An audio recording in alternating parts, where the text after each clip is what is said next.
कि बेटी के कन्यादान ऐसा पुण्य काम को के अपन जीवन सार्थक बना लेती। एक गीत पेरवा सब बढ़िया से सुनत सबे बड़ी आनंद आई। अरे की जैसे गीत हलवे माई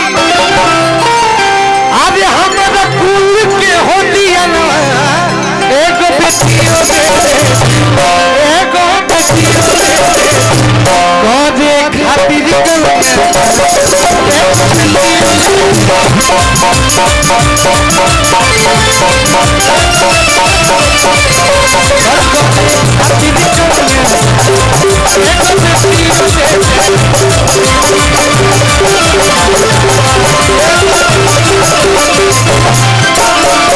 जैसे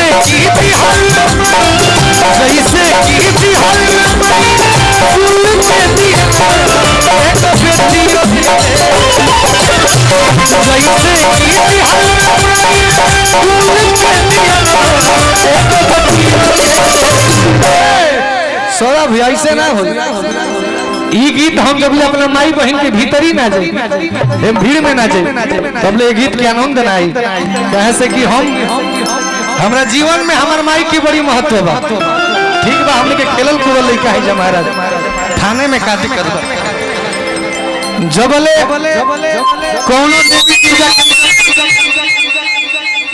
कौनो देवी दुर्गा के मान लिहल जाए लेकिन असली भगवान हरिहे बा। अगर अपना माई के पूजा पाठ ना भइल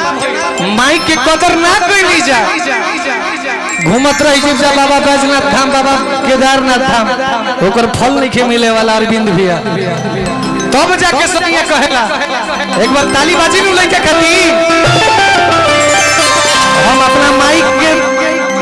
हमार माई जौन बिया तौन बलिया में बिया अब ऐजा हमारा खातिर रौरे सब हमार माई बनी ऐजा रौरे सब हमार बहिन बनी तो अपना भाई के इज्जत इज्जत बचावे के बानू ताली बजा के तो ताली बाजी नु कहे के बा कि जैसे गीत हलवाई जैसे गीत हलवाई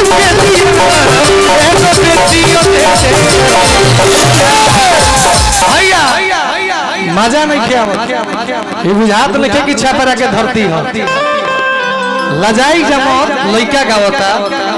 और जब ऐसा ससुर भसुर निकल आइल ससुर सब होने बा जे आगे बा उमर और लइका पास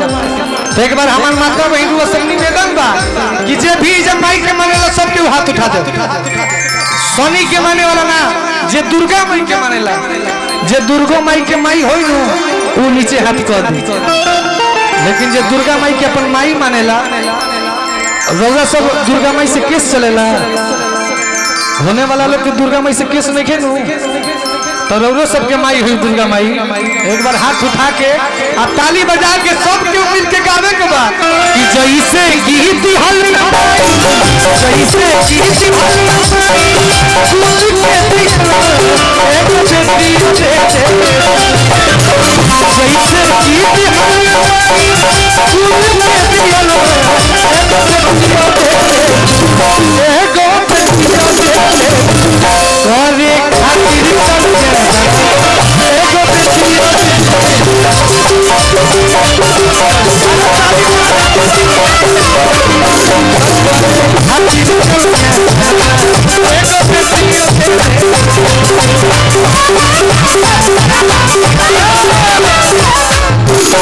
सौरभ भैया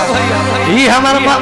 माता बहन के जोड़ रहा है। अब है देखी पैसा दे तरी से हमारा माई बहन ये हमारा खाती 1-1 करोड़ रुपया बा।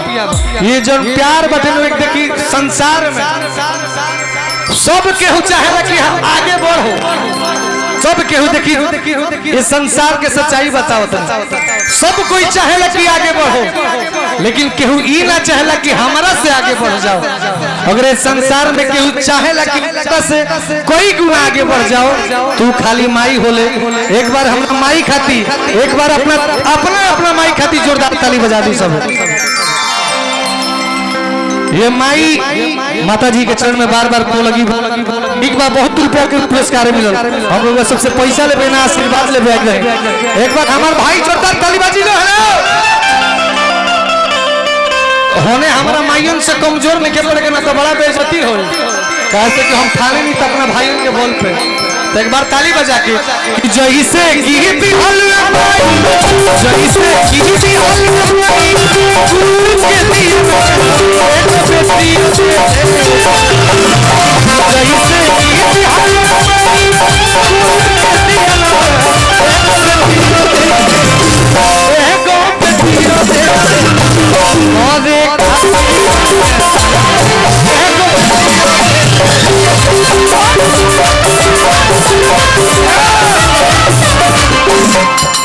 लेकिन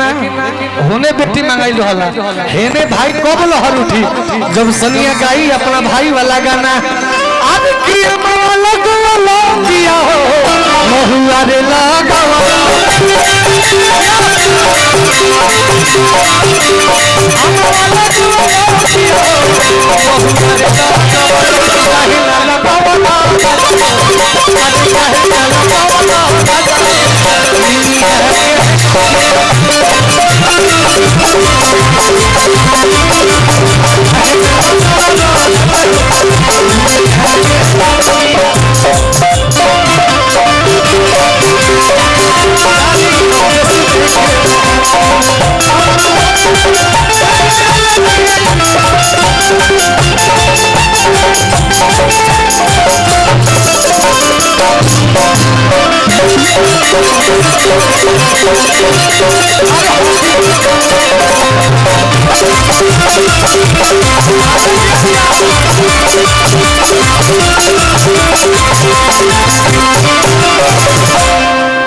हमार आँख खराब करब का हमार आँख ही खराब हम इनका आँख सिकत नहीं हम होने गए नहीं तो हमरा नहार लेखा लौकत रहे तो हम इन्हें ताकि के अपन आँख मजबूत करता नहीं हाँ हाँ हाँ एहो लोग ले ली देविए कितने आई आई आई आई अरे बाप रे बाप अब वो लोग देख लेनी तो हमारे मने नाम माने आई आई आई आप सबके प्रणाम और मंच पे हम लोग हैं तो कलाकार बन के जिया जाए हाँ हाँ हाँ आइए आइए इधर आइए थोड़ा तने एक बार अपन परिचय हो जाए कैसे कि हमरो से पहला बार भेंट अब हम चाहत नहीं कि लगातार हमने के बीच में भेंट होत रहे अरविंद भैया तो एक बार अपन नाम बता रिया ओहो का नाम हो गया फिर से पूछो का नाम है रिया रिया चल होने बार दे देती है केने बारे तार पी राहुल का नाम है ओ बोलो लेवल बढ़ा के बोलो लेवल का अरे देखिए ना गोम का ही है इनका नाम देखिए पूछने का नाम है गोम का ही है आओ कौन नाम है आओ तनी ना अरे यो आओ करबू त कितना गो लोग के हमर भाई वाले के चल जी हस ए प्यास यो बढ़ाऊ के मात्रा इनकर खातिर को चीज कह दी कही के